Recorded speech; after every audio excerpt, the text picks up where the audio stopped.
नमस्कार दोस्तों। आज हम तथ्यों और स्रोतों की गहराई से पड़ताल करते हुए आपको लेकर चलेंगे भारत के सबसे डरावने और रहस्यमयी किले भानगढ़ की कहानी में। राजस्थान के अलवर जिले में स्थित भानगढ़ का किला सच में एक ऐसा स्थान है जहां सूरज ढलते ही ना सन्नाटा बोलने लगता है। लोग कहते हैं कि यहां आज भी आत्माएं भटकती हैं और शायद यही वजह है कि भारतीय पुरातत्व विभाग ने सूर्यास्त के बाद यहां रुकने पर रोक लगा दी है। अब हम यहाँ सिर्फ हवाई बातें नहीं करेंगे। जो हमारे पास स्रोत हैं, जो तथ्य हैं, उनके आधार पर इस पूरे रहस्य को समझने की कोशिश करेंगे। तो चलिए इस खामोशी के पीछे छिपे रहस्यों को उजागर करते हैं। अब देखिए, ये रहस्य ना सिर्फ सुनी सुनाई कहानियों तक सीमित नहीं है। मतलब जरा सोचिए, सरकारी स्तर पर भी इसे कितना सीरियसली लिया जाता है। भारतीय पुरातत्व विभाग यानी एएसआई ने बाकायदा एक सख्त कानूनी नियम लागू कर रखा है कि सूर्यास्त के बाद इस किले के भीतर रुकना सख्त मना है। नॉर्मली क्या होता है, ऐतिहासिक इमारतें रात में भी गार्ड्स की निगरानी में रहती हैं या पर्यटकों के लिए खुली होती हैं, राइट। लेकिन भानगढ़ के मामले में ऑफिशियली एंट्री बैन है। ये एक नियम ही इस जगह के खौफनाक माहौल को और भी पुख्ता कर देता है। आखिर सरकार को इतना बड़ा कदम क्यों उठाना पड़ा? आखिर ऐसा क्या है इस किले में? अगर आप वहाँ के स्थानीय लोगों से पूछेंगे ना, तो उनका सीधा सा दावा है कि यहाँ आज भी आत्माएं भटकती हैं। मतलब इस वीराने में आज भी कुछ ऐसा मौजूद है जो हमारी इस आम दुनिया का हिस्सा बिल्कुल नहीं है। सदियों से चली आ रही इन कहानियों ने लोगों के अंदर इतना गहरा डर पैदा कर दिया है कि सूरज ढलने के बाद आसपास के लोग इस किले की तरफ देखने से भी कतराते हैं। सच कहूं तो उनके लिए ये सिर्फ कोई मनगढ़ंत किस्से नहीं है, बल्कि उनका एक गहरा विश्वास बन चुके हैं। और हाँ, शायद इसी वजह से सरकार को भी इतने सख्त नियम लागू करने पड़े होंगे। लेकिन एक सेकंड के लिए इस खौफ से बाहर निकलते हैं और इतिहास में चलते हैं। आपको जानकर हैरानी होगी कि यह किला हमेशा से ऐसा खामोश और वीरान नहीं था। 16वीं शताब्दी में राजा माधो सिंह ने इसे बनवाया था और उस वक्त ये एक बेहद आबाद और जीवंत शहर हुआ करता था। हजारों लोग यहाँ रहते थे, बड़े बड़े बाजार सजते थे और महल हमेशा रोशनी से जगमगाते रहते थे। फिर अचानक कुछ ऐसा हुआ जिसने रातों रात इस पूरे शहर को वीरान कर दिया। वो हजारों लोग कहाँ गायब हो गए? बस यही वो अचानक आया सन्नाटा है जो भानगढ़ के रहस्य की सबसे बड़ी जड़ है।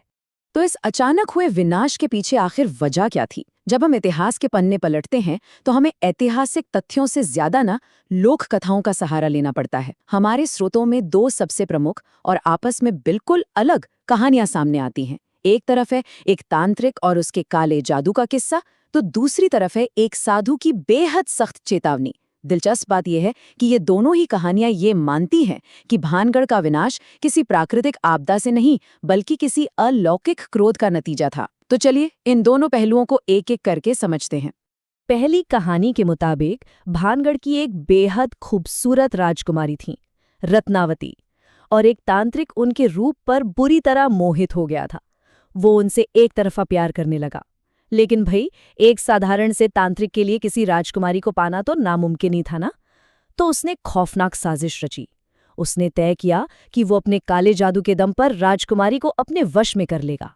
ये कहानी पूरी तरह से जुनून, ताकत और कह सकते हैं अंधकार के इर्द गिर्द बुनी गई है, जो इस किले के इतिहास में एक बहुत गहरा रहस्य जोड़ती है।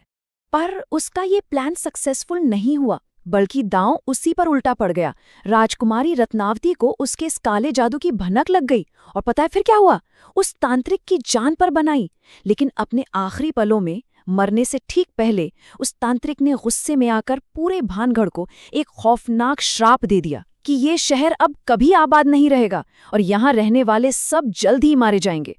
मान्यताओं के अनुसार बस इसी एक श्राप की वजह से वो इतना फलता फूलता शहर एक खामोश कब्रगाह में बदल गया। मतलब एक इंसान की विफलता ने पूरे शहर की किस्मत ही तय कर दी। अच्छा, अब आते हैं दूसरी कहानी पर। ये कहानी जुड़ी है बाबा बालूनाथ नाम के एक साधु से। ऐसा बताया जाता है कि भानगढ़ का किला बनने से पहले ये पूरी जगह बाबा की तपस्या का क्षेत्र हुआ करती थी। उन्होंने राजा को किला बनाने की अनुमति तो दे दी, लेकिन एक बहुत ही सख्त शर्त के साथ। उनकी चेतावनी बिल्कुल साफ थी, किले की छाया मेरे आश्रम पर नहीं पड़नी चाहिए। राजा ने भी उस समय इस बात पर सहमति जता दी थी। एक सीधा सा समझौता था। लेकिन कहते हैं ना, महत्वाकांक्षाओं के आगे वादे अक्सर पीछे छूट जाते हैं।